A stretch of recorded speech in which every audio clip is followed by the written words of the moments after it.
El episodio de hoy, vinculado con la policía de la provincia de Buenos Aires, merece un análisis mucho más profundo de los testimonios y las imágenes que impactan, ¿no? Cara descubierta, efectivos diciendo nosotros vamos a resistir y vamos a cuestionar esta decisión de sacarnos de la fuerza. Estamos con Marcelo Saín, diputado provincial por Nuevo Encuentro de la provincia de Buenos Aires. Fuiste viceministro de Seguridad. En el 2002. 2002. Parte del 2003. La foto y la película de esto, digamos, obviamente hay que ir atrás en el tiempo y también proyectarse en qué puede terminar esta situación. La foto comienza por un hecho puntual de menor envergadura, que es la decisión política del ministro de impedir a través de unidades de infantería el ingreso de un sector político determinado a un acto institucional que fue muy tranquilo y muy respetuoso, que fue la Asamblea Legislativa. Ningún jefe policial toma la decisión en el ámbito de una legislatura provincial de decidir quién entra y quién no entra. No tienen ni capacidad de discernimiento de eso y ningún policía haría algo por el estilo. La da, en este caso, el ministro Ricardo Casal. Sin lugar a dudas, fue el ministro Casal quien dio la orden, la instrucción precisa de que determinados sectores no podían ingresar a la Asamblea Legislativa. Y en vez de poner Boy Scout o a Blancanieves y los Pitufos, ponen la Guardia de Infantería. Después asombra porque producen hechos como los que ocurrieron. Y esto me parece que es el inicio de un hecho desgraciado.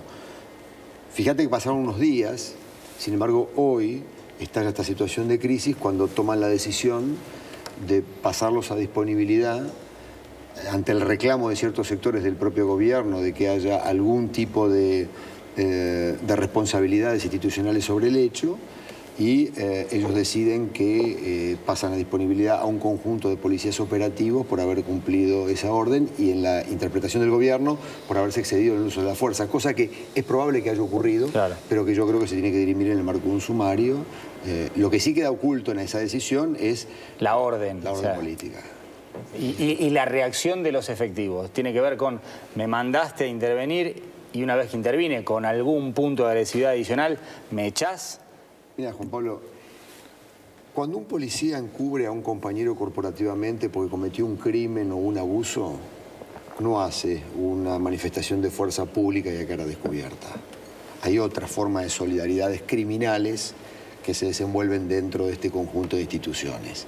Si hoy decidieron una medida de fuerza casi laboral, independientemente de la calificación que nosotros le podemos dar como falta o como delito a esa actitud, significa que evidentemente están reaccionando a una decisión y a una manipulación política del gobierno, de la institución policial, en un tema ajeno a la institución policial y a la seguridad pública. Sí, ahora, durante... Digamos, sí. y después la punición sobre los policías que actuaron en el cumplimiento de esa orden. Eso ahora, es. Ya desde la mañana se empezó a escuchar también las voces que decían nosotros no podemos alquilar, digamos, el tema de condiciones laborales, como mencionaste vos. ¿En qué condiciones laborales está un policía bonaerense? Hay dos policías bonaerenses. Hay otras también en el país más o menos parecidas, pero en la provincia de Buenos Aires vos tenés un comisariato millonario, un comisariato que es recipiendario de la apropiación del capital producido por los negocios criminales protegidos por la policía, claramente. Personas que se retiran y que tienen la vida de un CEO de una empresa. Y vos tenés policías que tienen doble empleo para poder llegar a un salario mínimamente de subsistencia. Y un doble empleo, digo, 20 horas de servicio ordinario por recargo del mismo, más adicionales formales e informales. Me voy de casa un lunes y vuelvo un miércoles.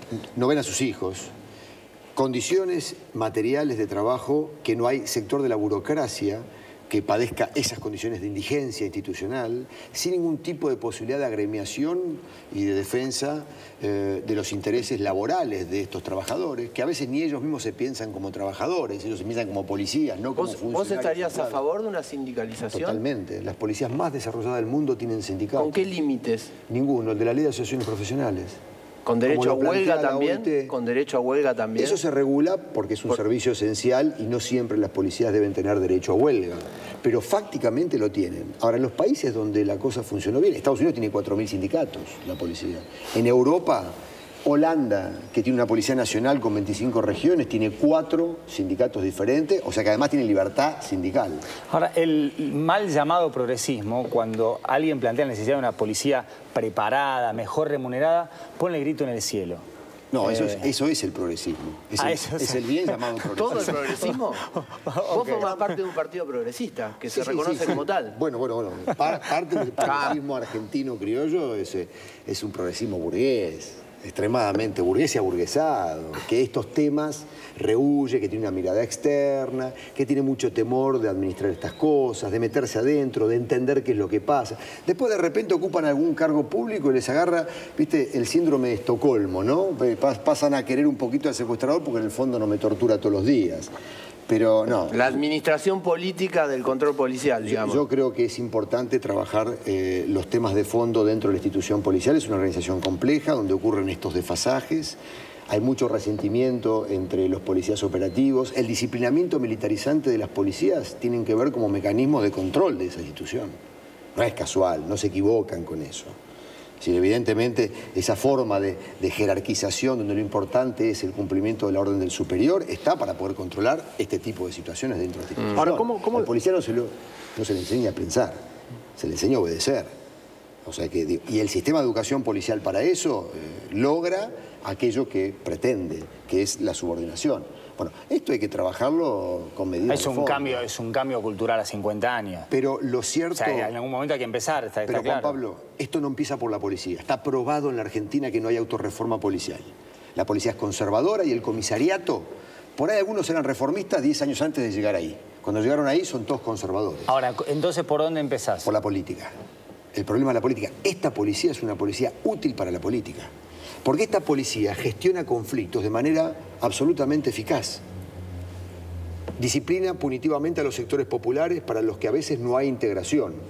Claramente, vos fijate dónde está el grueso de la población criminalizada, digamos, detenida, presa, las racias, allí está la cosa. Ese es un instrumento de gestión social de los excluidos. Y en segundo lugar, también es un instrumento de regulación del delito, y eso es un mecanismo de control del delito, de regulación ilegal. Toda política de seguridad pública regula el delito, establece parámetros de delito, hasta dónde se tolera, hasta dónde no. Pero cuando lo regulás ilegalmente porque participás en él, además te apropiás de parte de la rentabilidad de ese delito, como si fueses el Estado. Sí. Lo que Hoffman define en los bandidos, ¿no? Sí. Digamos, sí. Es más o menos parecido. Marcelo.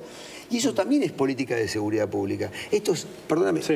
Esto es importante saberlo, porque si no, no nos explicamos por qué en la Argentina, después de 30 años de democracia, no hubo reformas policiales. No hubo reformas policiales no por la extorsión de los comisarios. No hubo reforma policial porque a la política le sirve esta policía. ¿Y por qué le sirve? Por esto que yo te estoy señalando. Es un instrumento de gobernabilidad política fabuloso. Y así fue para la derecha y para los gobiernos progresistas. Porque el discurso de Nilda Garré, que quiebra con esa tendencia, es justamente un quiebre. Y si es un quiebre es porque antes el poder estaba en manos de la policía. Porque hay margen para que pasemos de lo discursivo a lo fáctico. ¿Hay un marco posible? Hay un marco posible, pero no alcanza con la voluntad. Y te diría más, ni siquiera con la decisión presidencial. Necesitas dos cosas que, entre otras cosas, el progresismo no tiene. O por lo menos ha demostrado no tener. Saber muy bien de qué se trata la policía y un plan de reforma. Y segundo, un equipo de gestión y una estrategia de poder. Porque vos estás rompiendo negocios cuando reformás policías. Entonces, esto no es un problema de voluntad, de antecedentes, de que voy a la iglesia todos los días, de que soy un tipo que comulgo todas las tardes. Es un problema de tener una estrategia para romper esos negocios. Ahora, Al que vos le rompés los negocios, sí, va a ir por vos. Y si además, como decía yo anteriormente, la política tiene una utilidad muy importante de este sistema policial, además vas a tener enemigos políticos. Ahora, Marcelo, vos fuiste gestión en 2002. ¿Por qué no pudiste? ¿No te dejaron? ¿No hubo tiempo? ¿Hacés una autocrítica de lo que podrías haber hecho y no hiciste? Totalmente. Fue a mi modo de ver, una gestión fracasada. Fíjate vos, en el marco de un ministerio conducido por una persona extremadamente honesta, un tipo de bien fabuloso, que es Juan Pablo Cafiero, y una persona no comprometida con ningún negocio al respecto. Durante nuestra gestión, la valija no subió al ministerio. Así de simple. La valija que ofrecieron todo el tiempo al ministerio no subió. Ahora, no alcanza eso. Yo te lo puedo decir de adentro, eso no alcanza. No cambiamos nada, porque no hubo voluntad política en ese momento del gobernador y de las autoridades ministeriales como para ir para adelante y terminar con las cosas que correspondían. En un momento complicado. Sí. Nosotros agarramos todo, el combo de la hiperinflación de los crímenes. Cuando vos ves la tendencia de homicidio doloso, de robo, de secuestro, nosotros agarramos todo. Fue el combo, fue la eclosión. Pero evidentemente ahí no hubo voluntad política. Esto no es un problema policial, esto es un problema político. Y yo quiero advertir algo a todo el mundo. Vos no podés tener una política nacional tendiente a incorporar los sectores populares a las regulaciones económicas, con el éxito del gobierno del kirchnerismo, con todos los defectos que pueda tener en esta materia, y dejar que parte de la relación con los sectores populares del Estado lo tenga la policía. Esto es un pecado capital. ¿Lo ves en los mismos términos para la federal que para la bonaerense? Yo tengo la ¿O esperanza... ves algún tipo de diferencia en este sentido? No, yo veo una enorme diferencia. Ajá. Hay una diferencia conceptual notable. Nilda fue una ruptura. Pero vos fuiste crítico de Nilda cuando ella asumió. Yo hubiera planteado la intervención de la policía bonaerense, de la policía federal. A mí me parecía que en diciembre del año pasado había condiciones para asumir la conducción de la policía federal y definir claramente qué se quiere con esa policía. Se discutió en la democracia argentina todo. Nunca se discutió cuál es el rol de las policías y para qué están.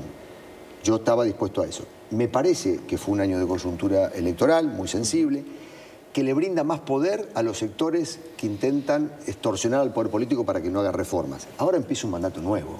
Yo creo que es una tarea pendiente la reforma policial también a nivel federal. Marcelo, para vos, ¿Ricardo Casal tiene que renunciar o Scioli tiene que echarlo? Sería un beneficio para los bonaerenses y creo que sería el mal menor para Scioli.